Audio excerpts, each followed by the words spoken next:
Why should? Okay, sure. Cause, Here. cause I'm on the left and he's on the right. Wait, Blood Bubbles is on What's the up? right. Somewhat. Were you guys like chatting it up amongst yourselves? Oh, in the general, you guys like Yeah. talked about it already. Oh, fucking, this is nice. All Yeah, right, you guys. didn't even get a pre-debate, nothing. You just pulled him in. Yeah, I don't give Dude, a I was shit. like, what the Whatever. Look at fuck? that, dude. It's like fucking. I love that you guys have already like set up a plan of attack. You've heard my perspective on this. You're like, all right, let's fucking go. Let's get Yeah, it. we're ready to take you out, man. Wait, Blood Bubbles is not on the right, are you? What's your user? Your TRP app, right? Blood Bubbles. Yeah, that's me. Wait, what are you on the right about? I'm confused. I thought you weren't. So I was raised up very conservative. I'm Oh. from Hungary. Well, my parents are from Hungary and former Soviet Union, so we're like super anti-communist, you know? Uh-huh. So it's like and everything was about like, you know, all the conservative values you could possibly think of. I was instilled in me at early age, so I'm trying to like Shed yourself and rediscover like myself. reprogram yourself, or at least like get a better perspective on the other side's opinions. Is that what you're saying? Yeah, I think I messaged you about this. I'm like, yeah, it's just I don't see my bias sometimes, and it's probably easier to talk to somebody on the left to point out like where we're going wrong, or where I'm missing the bias, you know? Okay, for sure. I would love to do that. So what's up, guys? Are you guys gonna change my mind about like hate speech restrictions, or what's up? Yeah, we're both against it. Wait, so you're both against restricting hate speech, right? That's what you were saying? Yep. Okay. I don't know how to do this, like two at a time. So one of you start by explaining to me why, I guess. Or I mean, let's define, for the sake of this conversation, first, let's define individually what you think hate speech is for both of you guys. And you've heard me already do this shtick, so I'm at a disadvantage. But go on. Well, I'm against it because I feel like it would be used against black people. Okay, that's fair. Also reasonable, but I said, what do you think is hate speech? What do I think is hate speech? Yeah, you define hate speech first, so we have an understanding. I guess be like harassment to the context of forcefully annoying somebody constantly. Yeah, no, because what we were talking that's about is not like hate free speech. speech.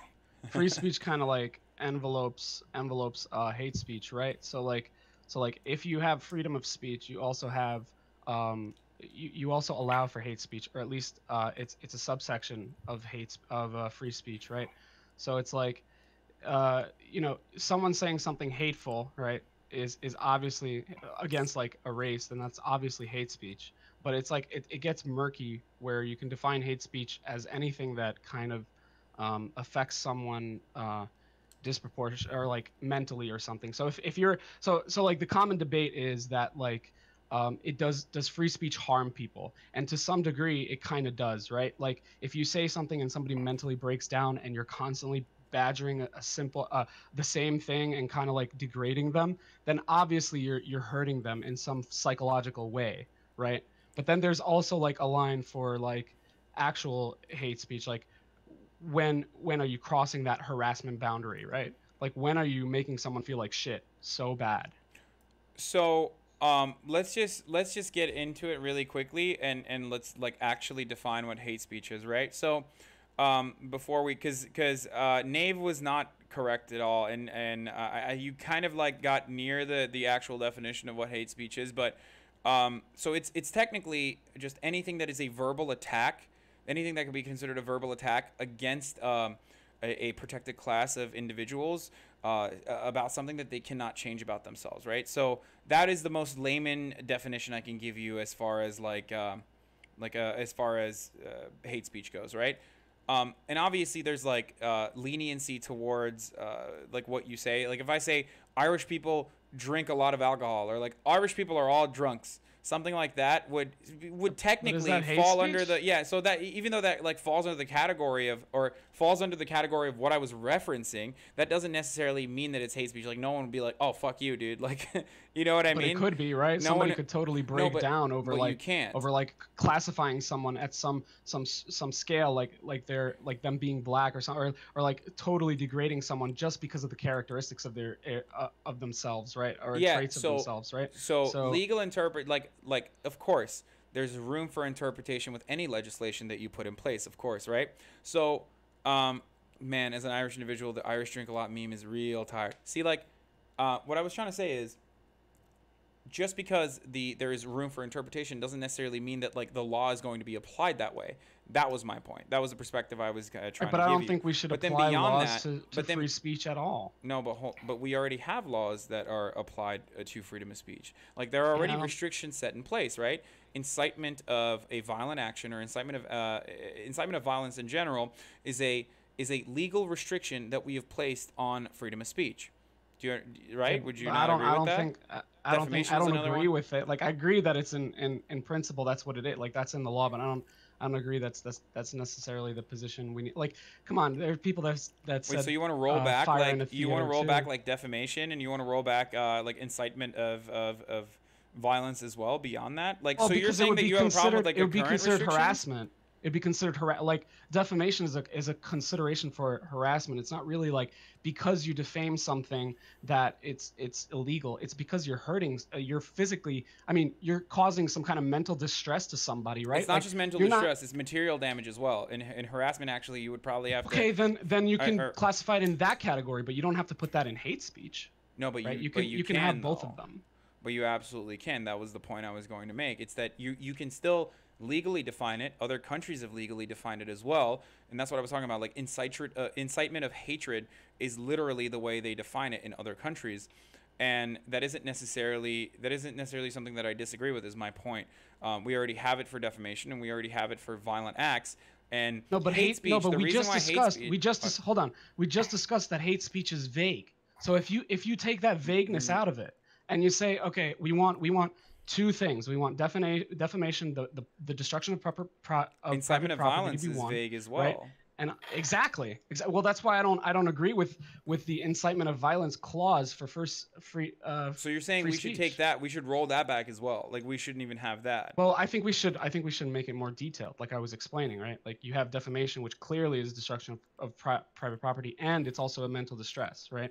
So I think that it's not so you have specific enough. And you can understand that for harassment, you said, or you can understand for defamation, you said, right? Yeah, and then you can understand that for direct incitement of violence, right? Yep. Okay. So here's the thing. Right? Like, is that not a good plan? I'm just wondering. No. And the point I was gonna make is like for that to be the fact that you can the fact that you want to better define the boundaries of like what incitement of violence is, you can do that because we already have a law set in place. So you and I would still technically be in agreement then, I guess, if you were to if you were to put better boundaries around like what defines or what clearly constitutes as hate speech and what doesn't, then you're fine with hate speech restrictions. Then am I correct? I just don't want to put it into the category of free speech, right? I want to put it into the category of what has that action done? So what has speech done that in the bigger context? So like that speech, the defamation itself has caused public well, it's a justification. Private it's a justification for violence, right? So it works alongside a direct call to violence. It's never. If there isn't any, in a society where there's no hate speech, if someone were to just be like, hey, go out and kill black people, and if there was no racism, if there was no hate speech, if someone said, hey, go out and kill black people, that wouldn't be the same as, and this is a hard thing to like, it's a hard hypothetical to like come to terms with. Well, that would be harassment, right? That'd fall under the category of harassment. It wouldn't be harassment, it would be incitement of violence, and incitement of like incitement to harassment then, right? Okay. But again, like I was saying, the point I was trying to make is that they work alongside one another, right? So a incitement towards hatred actively dehumanizes certain groups of people for things that they cannot change about themselves, whether it be their race, their gender, their sexual orientation. I think that should be a specificity too. Well, they do, but they have that. Immutable characteristics should already be like a separate classification. But we already have that. That's the point. That we do have that. We like, and this is like, this comes from the confusion that a lot of people have, right? When it comes to freedom of speech. Like we already have these distinctions, but people get upset at that when we like clearly define the law. For example, like they did in C-16. the reason people get upset is because it's super vague, right? Not We just discussed that necessarily. hate speech can be vague, and then you're putting in your conjecture on what hate speech is in No, no, relation to no. free speech. What I'm And referring I don't to, necessarily disagree. I actually do agree with you, but I don't necessarily think that the laws that we have now reflect like the detail, the detail at which we're talking, right? The detail I mean, they at which do. we can agree. I don't know. Hate speech itself is just so vague. No, no, they do. I mean, that's why. So that's. I mean, that's precisely why I said like when we went over C16 briefly in a previous conversation. I don't know if you were privy to that. I don't know if you were here for that, but um, Yeah, I the was here. thing that like a lot of Canadians got upset about was literally a further distinction. So it was actually what you are arguing for, what you are advocating for, is what upset a lot of people in Canada, because it was it was further specifying existing law. Do you see what I'm saying? So like, Oh, and the okay. law, of course, Well, is very clear cut. It's well, not. What do you think the legislation reads? Do you think it's just like, um, Bill C-16. Well, so the way Jordan Peterson puts that is that God, it will cause people to right. So he says that the Canadian government is forcing them to what is it, compelled speech, right?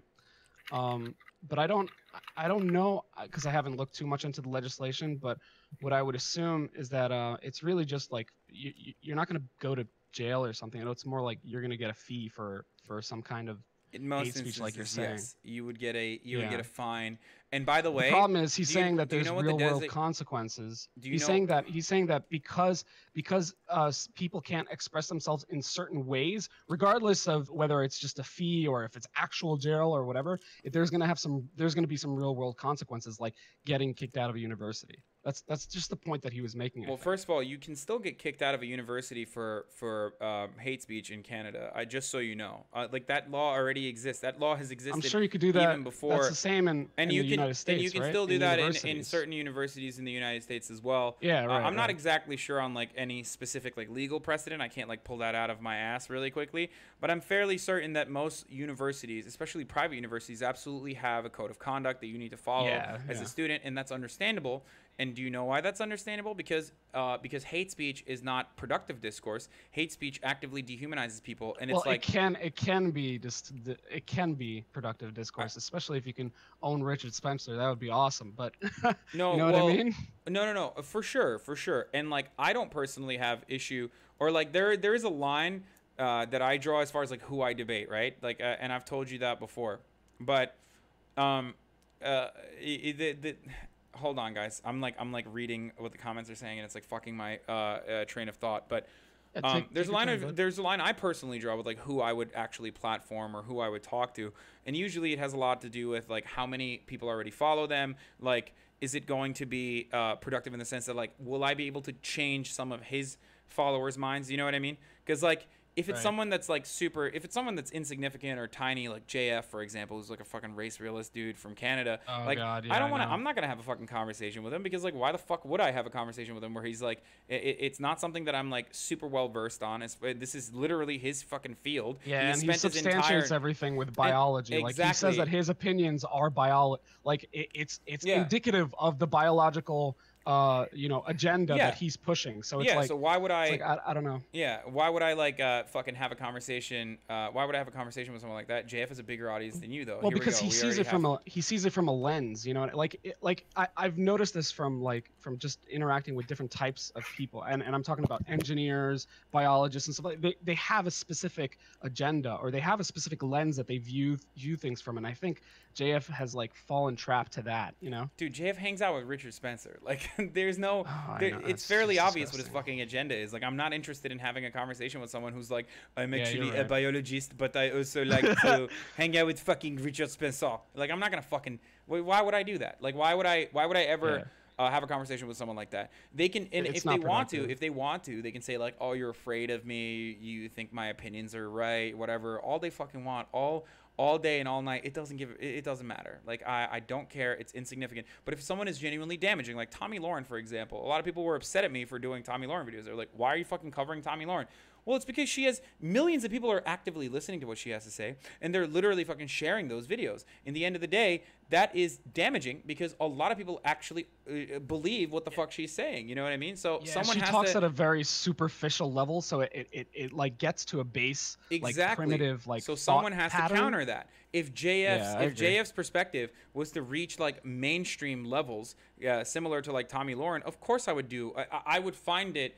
I would find it necessary to be able to Yep. to be able to fucking break down all of the lies that he says. But at this point, it's unnecessary. So why would I fucking waste time when there are plenty of other dipshits who have massive platforms that I have to actively fucking combat against Right, anyway? right. So let's bring this full circle back to free speech, right? So Yeah. so you were saying that this type of behavior where you can platform people and you can decide not to platform other people, that's acceptable, and that's kind of the point of the First Amendment. And this is actually, we kind of didn't talk about this, but from my perspective, or at least how I understand free speech, is that it's supposed to be an ideal, right? So like the First Amendment is supposed to be something that we all strive for, even though it's hypocritical or like it can get into some issues where, you know, when is it hate speech versus when are you actually harming someone, right? Stuff like that. So I don't Well, think hate speech is the First hate Amendment. speech is always harming someone, and that's the point. That was the point I was gonna make. Is that like because it serves to dehumanize someone,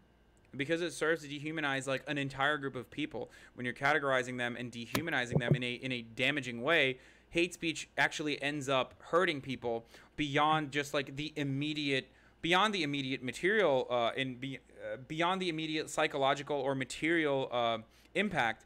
It actually serves like everyone that hears it is one step technically and I'm trying to like make this as I'm trying to contextualize this as best as possible, one step closer to agreeing with that perspective. Do you see what I'm saying? That now a lot of people are reasonable and they think, well, like, holy fuck, that's like super far away from it's not like someone said the N-word, so all of a sudden I think that like you know, black people are inferior to white people. It doesn't work that way. Of course, I don't believe that. But the reality is, if allowed to continue, if not pushed behind closed doors, then it does genuinely start making waves and that's part of the reason why we're seeing the resurgence in white nationalist movements all around the world, and that's part of the reason why we're seeing more hate crimes happening in America at rates higher than before. And you know, domestic terrorism is up to far-right extremism, domestic terrorism, and rates of admission to the Ku Klux Klan. No doubt. What the rates of admission to the Ku Klux Klan is up. Like all of these things are a consequence of the fact that we have people in positions of power emboldening these hateful ideas. We have people in positions of power that are literally fucking that are actually not only inciting violence directly, as we've seen, and we've also literally seen the consequences of that, but they're doing this for hate speech as well. You think that Trump is emboldening more people to become racist, or people are racist before that, and this like they're being more spotlighted? Trump is emboldening the people who would have the power to influence others to be more openly racist. So you're saying that if we put hate speech laws on them, they'll somehow be less racist in the world, or more, or less? The ultimate point I would make is that if you put hate speech laws, 100%, if you don't allow hate speech to fester and to grow, and you essentially kill its audience. So what's happening there is that like new recruits are not coming in. Obviously, if someone is racist or someone has like, because racism is like learned behavior, right? You see what I'm saying? Well, I don't know if I agree with that, because there are a lot I think you're racist, and then even if you don't say you're racist, like it's still internally you're racist. Yeah. So if someone can't say these words, they're still gonna be racist. Wait, hold on. Wait. But this is important. First of all, the stream is freezing for some reason. That's what people are saying. But beyond that, though, let's just clarify something really quickly, because this is like a big. This is like something that I didn't think that we would disagree on, but do you think that there's like a genetic predisposition to be racist then? No, I think it's taught. No, I think discrimination, or some level of discrimination is bio, like for example, guy groups and girl groups, like that's like that almost feels natural, and it's weird to say, because you can make the claim that it's sexist, but I wouldn't make that claim. I don't think that that's true. Wait, what? Wait, I'm confused. Like, Can you repeat that? You hang out with guys most likely if you're a guy. You hang out with girls most likely if you're a girl. Okay. Yeah, That's I what don't you're think trying to say. the behavior of hanging out with someone that's your in group, some kind of in group preference or some kind of immutable characteristic, like you were saying, is necessarily racist or sexist or whatever it can be, but I don't think that's how it works in on average or in normality. Like if you grow up in a community that's fully white, right, and Yeah, you never interact with anybody outside your race, you're most likely gonna have a prejudice against other people that aren't white. Yeah, for sure. But you understand that, like, you understand that if you were exposed to, like, you yourself are okay. So we are on the same page that this is still learned behavior. Okay, got it. So like we all agree that this is like racism is still learned behavior. Yeah, but I don't think Okay. preventing someone from saying a word is gonna help stop them from being racist No. if I can just do it more internally or through the internet or whatnot, you know? So that's the thing, though. That's exactly where if you understand that racism is, if you understand that racism is learned behavior. And hold on, let me just fix this really quickly. Sorry, my people are bugging out, so I'm gonna lower the late. Oh, it is on low latency. Okay. I don't know what the fuck that is about. 1 second. Sorry, guys. I'm trying to fix the stream quality really quickly because people are. Okay. Yeah, I guess it might be a I don't know what it is. throughput issue, I guess. I don't know. No, it's like my bit rate is like super low. I don't know what the fuck's going on. It happens sometimes. Okay. I'm not saying that like we should put laws in place to just fucking okay, the bit rate is fixed now. It's good. I'm not saying we should put laws in place to like force people to fucking hang out with people of different backgrounds or anything. What I'm simply saying is that because racism is learned behavior, as you two have both admitted, that if allowed to fester in public discourse, if treated as though it is equal to other ideas, if it's just simply treated as a difference in opinion, then it has the capacity to teach others. You see what I'm saying? So if you understand that this is learned behavior, and you understand that there are plenty of racist people that exist already, and they are very impactful in like teaching others around them to be racist, then you also understand why you would want to prevent that from happening as best as possible, right? Yeah, but then you I don't create a know, black man. market, right? Like there's Yeah, also exactly. there's also the theory of creating a black market, and then people are like, oh, this is spicy, this is trolly, I'm gonna do it, Yeah, and, no, and you it get doesn't. this like No, so that's the thing. Like, it doesn't actually work that way, and there are countless examples of this. Like Milo Yiannopoulos would be one example. The reason why you don't think about Milo Yiannopoulos, or the reason why his power has like diminished, is because of deplatforming him. Right? He like was well, rightfully. I think he deplatformed himself from all the stuff that he said, Okay. right? Okay. I know, but ultimately he was deplatformed, and in a place where we had hate speech restrictions, he wouldn't even necessarily have a platform, and he wouldn't have even gotten to the point that he got to begin with. And people, and like countless thousands of people that he may or may not have radicalized, would not necessarily have been radicalized. So so we okay. agree on the principle, like we agree on the premise, we agree so on I the agree- principle, but I guess we I disagree agree as on like the a methods. company or something like that. I agree in society, but I mean like as in like balance checking each other, but like not at the governmental level. Like I wouldn't want the government telling me what speech is and isn't good, right? Like nobody wants that.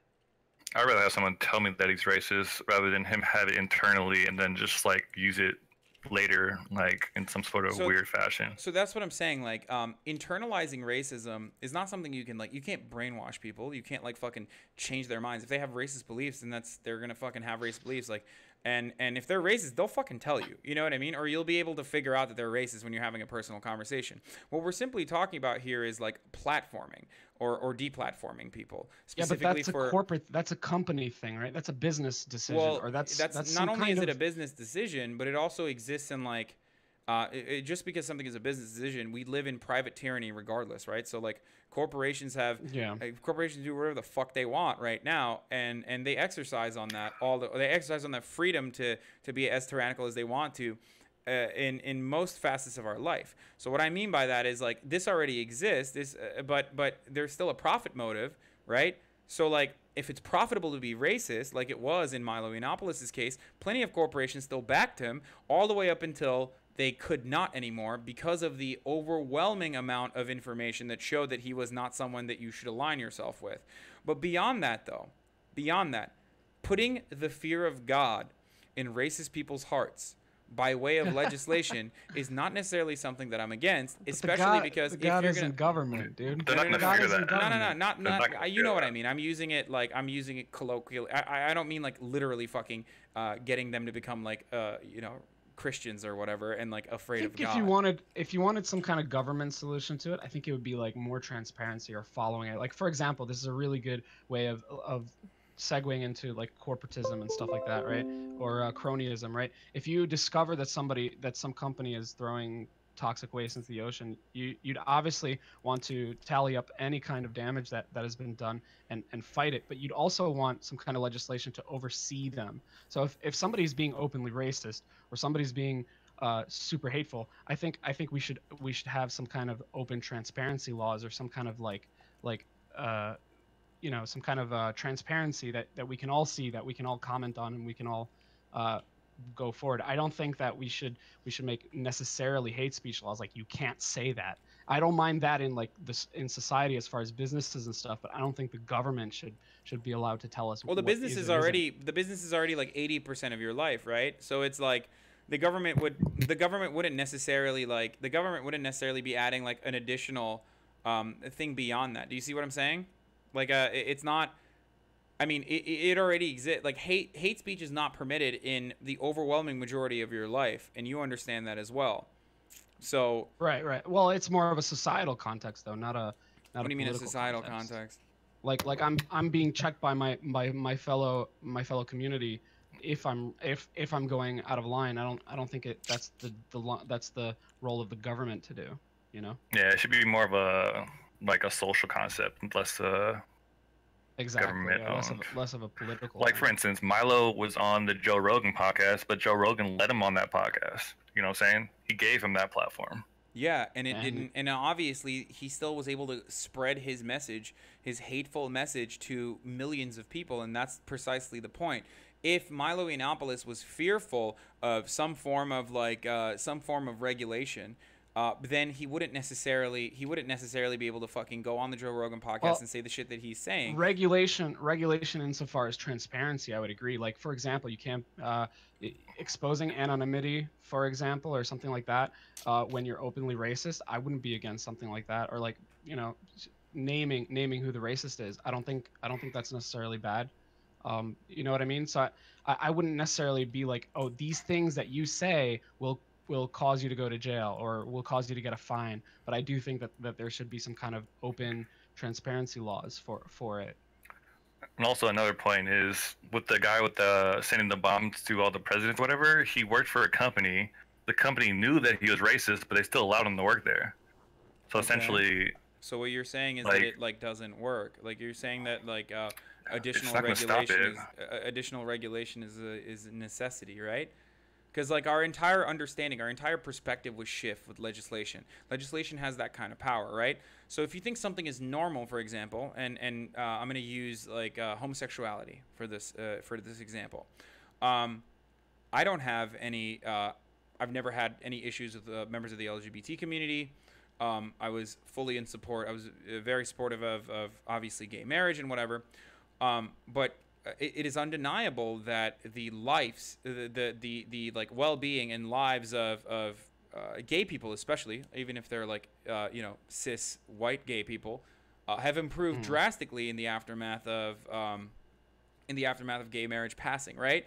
And that's because legislation has like normalizing consequences. So what that means is like when you do that, like Ben Shapiro and all these other Republican commentators, for example, who would rail against gay marriage all the fucking time, have to shrivel up and no longer fucking and no longer rail against that in the same way that they once did, because all of a sudden it's already passed legislation and people realize like, oh shit, our lives that weren't impacted in a negative way at all. So this is actually fine. We should probably stop shitting on gay people. Do you see what I'm saying? Or I now don't think like it's that's. much I don't easier think to. that's why. I don't think that's why people are. So I know the conservative perspective on this, as far as gay and whatever, and being gay or whatever LGBT, whatever way you want to describe yourself or identify. I think it was more the definition of marriage itself. So I think they were trying Yeah, to no, that was a uphold bullshit. marriage. That was a bullshit narrative though. Like it wasn't. The definition No, of but you got to understand. You got to understand the narrative, right? So it was to uphold some kind of old traditional thing, but I don't think that can't be extended to gay people or lesbian people or whoever. So I Yeah, think no, they were using ultimately, that. They were using so they conservatives do this a lot, right? Like they can't immediately attack exactly what they want, so they'll utilize like different ways, different things like to justify the underlying perspective. Like most conservatives are like, yeah, just don't want fucking gay people to get married, dude. Yeah, like it bothers me. Like yeah, and that the should be real argument is like, hateful, what, right? what? That should be hateful, right? I I mean, mean, that is you're hateful. telling somebody how you should, right? Yeah, that Yeah, is ultimately yeah. hateful because you're like curbing back their civil liberties, right? Like, I mean, you don't Yeah, want but you I want to think what prevent they wanted equality is a from separate happening. law.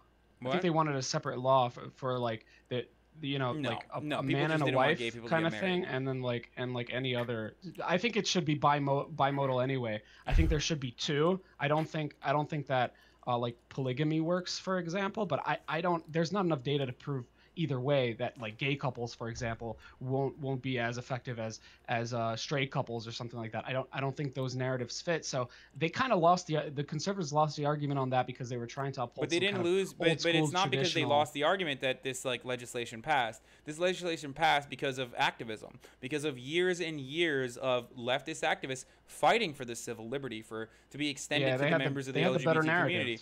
It's not that they had a better narrative. It's that they fought hard for it, and they actively went in front of people's faces and said like, this is a law that is inherently damaging to us.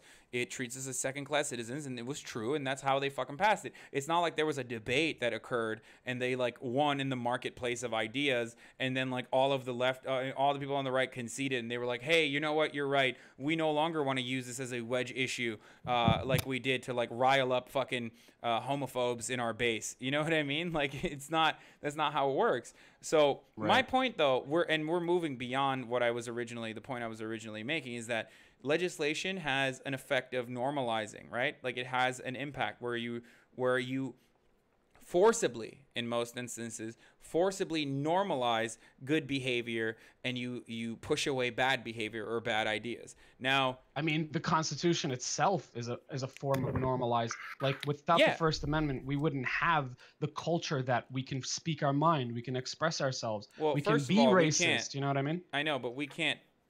We can't Well, not actually totally, speak. but like it's held up as an ideal, right? It's held up as if like this should be the Yeah. gold standard. This should So, be. but you don't like hate speech, right? You don't like when people I are don't, hateful. but I don't also I So why also would don't why like shouldn't we push that categorizing hate ideal speech then? into free speech. But why I also shouldn't we? don't think If I you're think we can keep a gold lining and then also have different ways of interpret. It's like I don't think hate speech is. I don't think the narrative of hate speech itself is powerful enough to get your legislation or what you want done in Congress or in legislation or in anything really, because you're going up against an ideal. You're going up against a gold standard. You're going up against something that this is not something like if the Second Amendment were to in the same fashion that you understand it. If it was upheld the same way, then you would have gun manufacturers just giving people guns. But that's not the case, right? We okay, don't but yeah, defend free speech. you're We give proving rights, my point right? though, right? Like okay, so yeah, the interpretation of the Second Amendment is drastically different now than it was 40, 50, 60 years ago. I agree, but it's supposed to So be an ideal. I don't so think it's okay, supposed to so be like. that ideal has been modified in a damaging way, if you ask me, and that again, there's room for interpretation in the Second Amendment.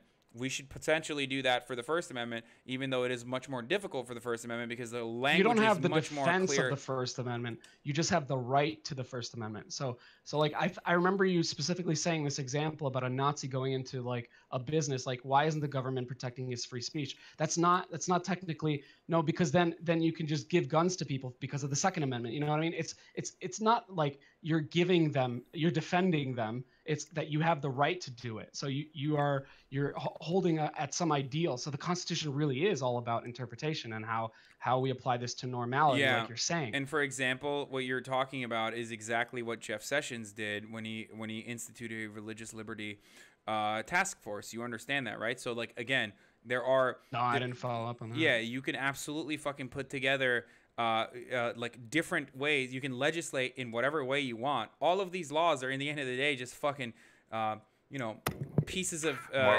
It's just like bullshit that you wrote on a piece of paper. Like the only way that it holds us together is by way of, I guess, social contract. I don't want to get into like a more philosophical reason for laws and whatever. Right, but in the end of the day, keep social contracts on the social level. Keep the political contracts like laws and at that level, you know. And so I like, know, but but you understand why. that, like, what do you mean? But like, freedom of speech is literally all of this is an extension of human rights or our social contract or social understanding. So my point is that we should expand that interpretation to protect. We should expand that interpretation to include restrictions or further restricting incitement. And specifically what I'm referring to is incitement of hatred. And we can get into we can actually define it beyond that. And I think we agree on the principle there that we should, as long as it's well defined, we have the capacity and should have the capacity to legislate, because we both understand that this would lead to a more productive discourse. And this would actually what would be your solution? So like, would you fine these people like Bill C-16 does? Or? Yeah, how would you enforce it? Oh yeah, I think fining is a pretty reasonable way to get started. Obviously, there are immediate consequences. Like for example, Nave, you brought up the fact that like this could be negatively used against black people. I fully agree with you. All manner of laws can negatively impact marginalized groups, and often do impact marginalized groups. But that doesn't mean that I'm in support of it. And just like gun laws, for example, negatively impact black people as well, doesn't necessarily mean that I'm gonna stop from like advocating for gun laws. You know what I mean? I'm 100% against gun laws, to be honest. I don't think guns should be sold in California anymore. You don't think guns should be what in California? Sold in California anymore. You want a full gun ban? Is that what you're saying? Okay, well, like I said though, I mean, but you understand what I'm saying, right? Like, just because it's not perfect, like no legislation is perfect, because no legislation is perfect, and it will have imperfect. It will have imperfect conclusions. Does not necessarily mean that I'm not going to push for a law because I believe for it. Do you see what I'm saying? Right. But there's imperfect. Like you're saying, it's imperfect. It can be used against other people that are marginalized. Yeah. And every law has and is, and I fight against those laws as well. So what's the point of creating it if it can be used against other people that are marginalized? Well, technically, every law could be against people that are marginalized. Exactly. Dodd-Frank had an unintentional consequence of like hurting black-owned banks, which are responsible for the overwhelming majority of black wealth. But Dodd-Frank still had ultimately it still had great preventative measures and additional regulation on the financial sector that was incredibly necessary, right? So well, I think what Nave is saying or pointing out is that you're gonna make well, Dodd-Frank was additional legislation, so it's a direct analogy. Like I'm using a direct an actual parallel and like literally. But you can make the same case. You can make the same case for any other, even the First Amendment. Oh, well, First Amendment allowed for the rise of Nazis, right? Like you can make these cases in any kind of interpretive law. So like just because you propose a law doesn't necessarily mean that you won't have unintended consequences. And I think what Nave is saying is that that's what's going to happen. You're going to end up with a trade-off that you have to make. No, it's not necessarily a trade-off. The point is, if there are unintentional consequences or like things that we think may happen, we can write that, we can codify it, we can write it into the legislation ahead of time. This is understandable. This is something that people do regardless. Do you see what I'm saying? And then beyond that, if there are damaging elements such as the one that you referred to, then of course these are legal battles that will be fought and won. In most instances, they are. Do you see what I'm saying? Right. Yeah. Just because a law could be weaponized against a group of people doesn't necessarily mean that we shouldn't fucking have that law. Every law is weaponized against marginalized groups. Look at drug laws, dude. I mean, I'm in favor of abolishing drug laws regardless. Yep, same. Yeah, I'm in favor of that regardless. But my point is look at. I don't want to abolish drug laws exclusively because it's weaponized against black people. I want to abolish drug laws because they're terrible. Criminalizing addiction is proven to be a terrible way of dealing with addiction. And other countries that have actually completely legalize or What was it? decriminalize all Portugal did drugs, that like Portugal, recently? for example, Yeah. they've had like much better. They've had much better outcomes. Oh, because they also see, this is a really good point on your behalf, Hassan.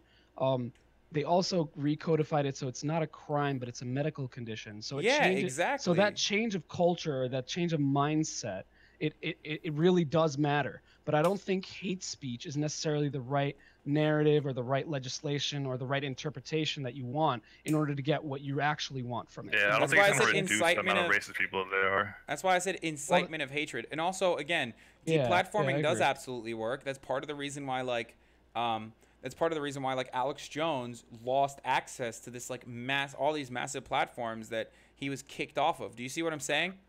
Like, Yeah, but did Alex Jones somehow being deplatformed reduce the amount of racist people that are in the world? yeah, 100%. Because How? Alex Jones being allowed to continue in the same airwaves that he was using, would absolutely fucking continue to create additional people that are listening to a person of influence, right? That are listening to a person of influence justify their inherently damaging opinions. Do you see what I'm saying? So you're saying people are more likely to just listen to somebody and instantly agree with them?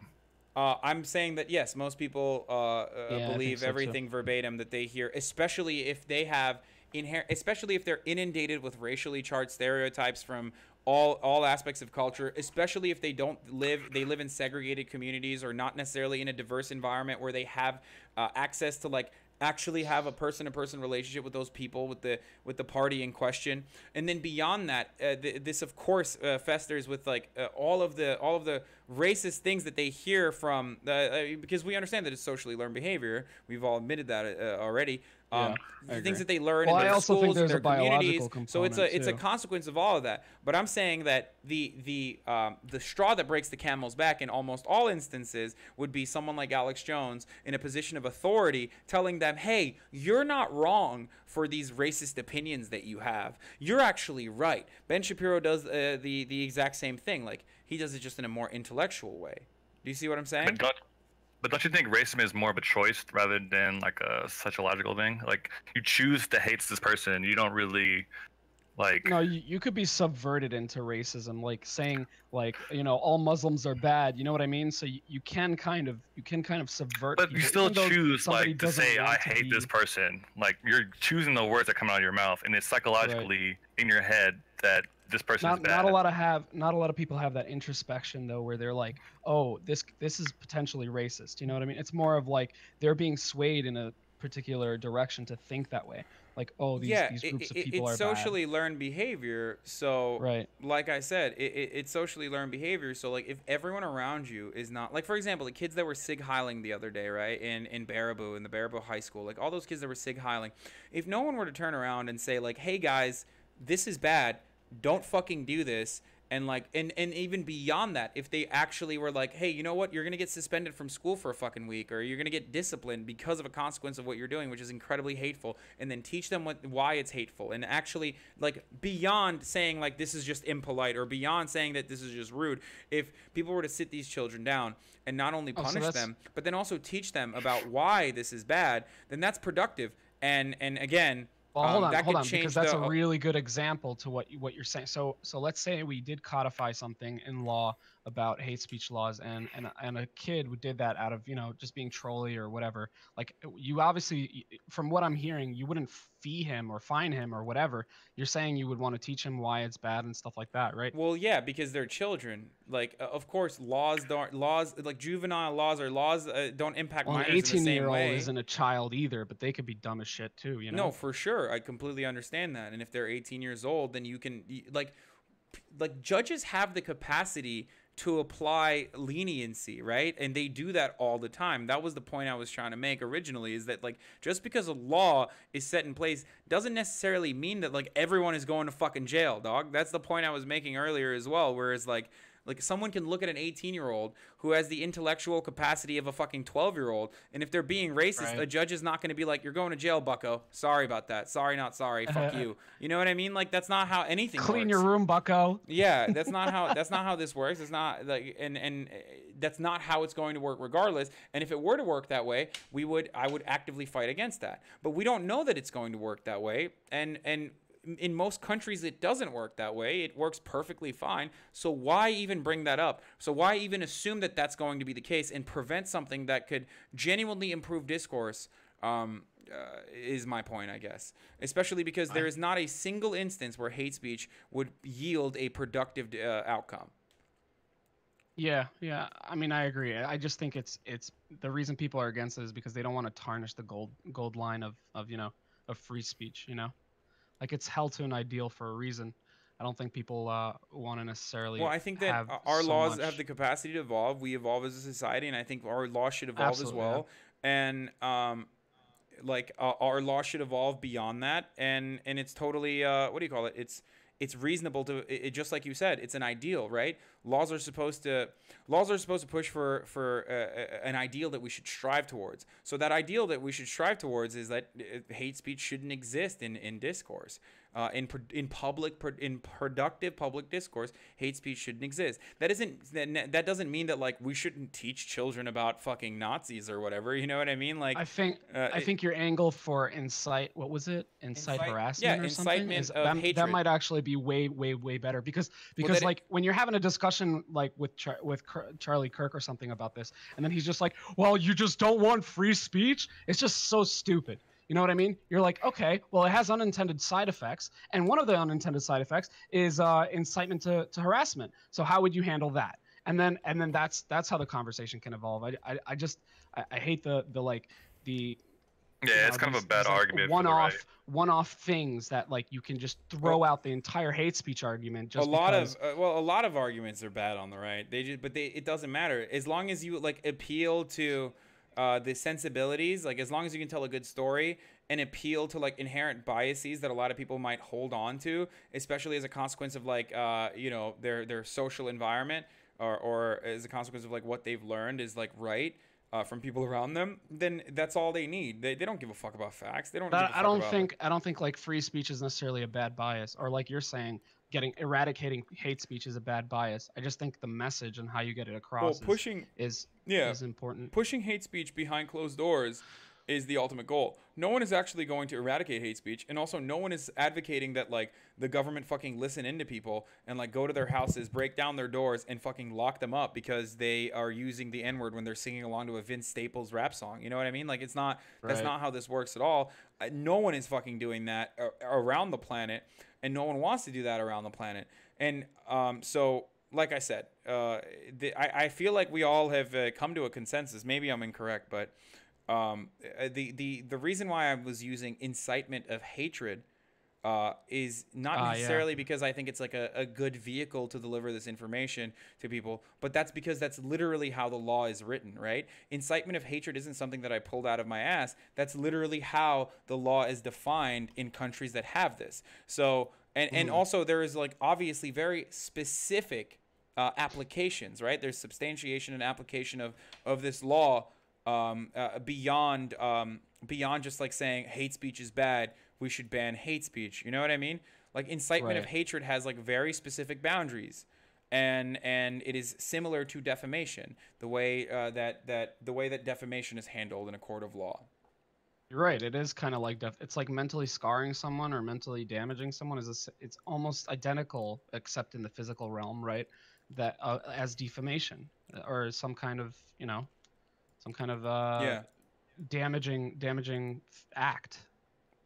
Yeah, like so in the UK, and I can give you guys some examples. Like in the UK, incitement to ethnic or racial hatred is a criminal offense under Section 1729 of the Public Order Act of 1986. In Ireland, the corresponding law is the Prohibition of Incitement to Hatred Act. These are like there are similar laws in Sweden. There's one in the Finnish Criminal Code that also has a similar law, which calls the crime incitement against ethnic groups. In the Finnish version, it's called on war crimes, and it's under war crimes and crimes against humanity. Like this is just an expansion upon like existing human rights laws, or our understanding that I would use defamation as a criteria for what is and what is not hate speech, says Sandrock. Yeah, so like. So of course these laws are incredibly specific, and in Canada, that's Jordan actually Peterson, a really good talking point. yeah, and of using course, defamation. Sorry. yeah, and like Jordan Peterson is doing a disservice because of his personal biases when he vastly misinterprets C16. Do you see what I'm saying? Like but he's not. He's also not wrong when he says that it's it's semi-compelled speech, right? Yeah, no, So I agree, so but I don't have a problem with can't- like compelling people not to. But that was my point originally, and that's why like I don't have a problem compelling people to do like good things. Every law does that. You know what I mean? So like what Jordan Peterson essentially is doing is like. This is compelling people to behave in a good way, and I don't like that because I don't want to behave in a good way. Essentially, that's what he's saying. You see what I'm saying? Because all laws compel people to fucking do good things. Maybe there are You're people right. out there At who want to some rape degree, people. they Maybe all there are people that compel want to fucking somebody. kill people, but the they law all is compel compelling somebody them in to some not. way. Yeah, Right. so the law is literally compelling them to not go out and fucking kill people or not go out and steal their shit. Do you see what I'm saying? So it's a matter Yeah, of I it's get a what matter you're of saying. perspective in that instance, and like for most people that defend this, some people defend it because they are not aware of like what the law is. A lot of people defend it because of people like Jordan Peterson who like greatly misinterpret what the damaging implications might be or the damaging consequences might be, and like maybe Jordan Peterson is not fear mongering, but judging by his like entire track record since he's like gotten famous, I would say that he does have personal biases. Do you see what I'm saying? And that's absolutely. why he's like, I think but everybody has personal no, biases. of course everyone right? has It's how personal you sift biases. through it. I know, but like Jordan Peterson tries to make it seem like it's just like unbiased legal interpretation. That's why I'm like frustrated with his rhetoric, especially because it reaches to hundreds of thousands, if not millions of people. Like he has the capacity to change millions of people's minds. Anyway. Right. Yeah. So, Yeah. yeah. I'm a fan. Last of his, point. but yeah. All All right. right, my last point would be, don't you think it would be more compelling to have people in rural areas that are mostly like white areas interact with minorities rather than creating a law that essentially stops people from saying certain words? How would you compel them to interact with minorities? I don't know, just like road trips or something. I don't know. But I'm saying like the fact that they're Like forced road That's trips? actually a really good point.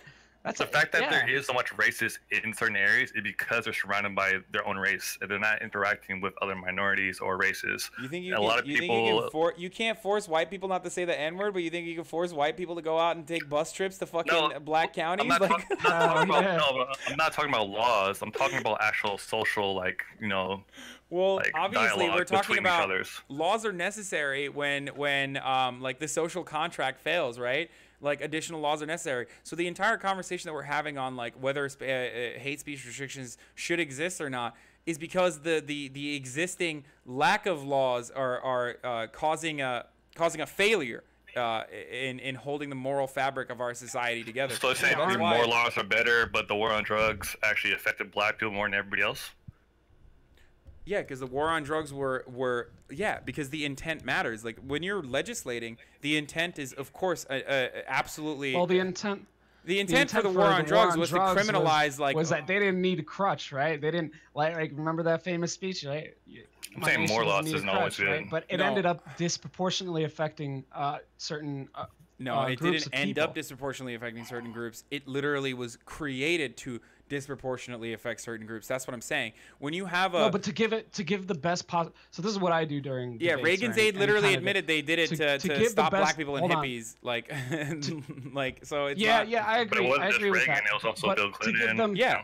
to give them the best possible interpretation is what I always do. Like I'm a conservative, but I totally see your side because I see the best possible interpretation for your arguments. So I think the best possible interpretation for the war on drugs is so that people don't have a crutch to fall back on. And I understand that narrative, I understand that rhetoric, but it clearly disproportionately affected groups like you're saying.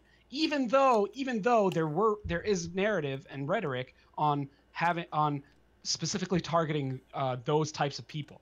You know what I'm trying to say? Um, Does that no, make I sense lost or you because no? I know for a fact that more often than not, conservatives actually give the game away. They have to fucking sell their perspective, and I'm not saying you're doing this as well, but like a lot of conservatives have to sell their idea, which would still be considered in the moral minority. So they have to sell their idea with like progressive terms, right? Because there's an inevitability of progress. So like socially we are constantly progressing, and it's both a consequence of like socially progressing but also progressing through legislation.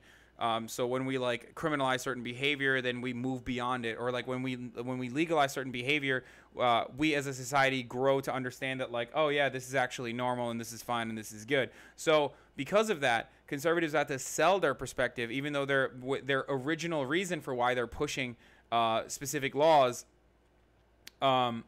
is like I said, the reason why they're pushing it with specific legislation, they're trying to sell it. The reason why they're trying to sell the legislation as if it's like as if it's actually for the ultimate good, is because they know that they have to, like, they can't come out and be like, we need to put together Openly voter racist, ID. yeah. For example, like the greatest example of this is voter ID laws, right? Or voter suppression that's happening in Georgia, right? Like Brian Kemp can't fucking come out and literally be like, I don't want black people to vote because black people are going to vote Democrat. So what are they doing? They're creating like this fake controversy saying like, oh, well, you know, there's a lot of voter fraud, so we need to like increase the restrictions on like who can vote and who can't vote. Well, why are they doing that? They're doing that so that they can fucking systemically disenfranchise black people from voting.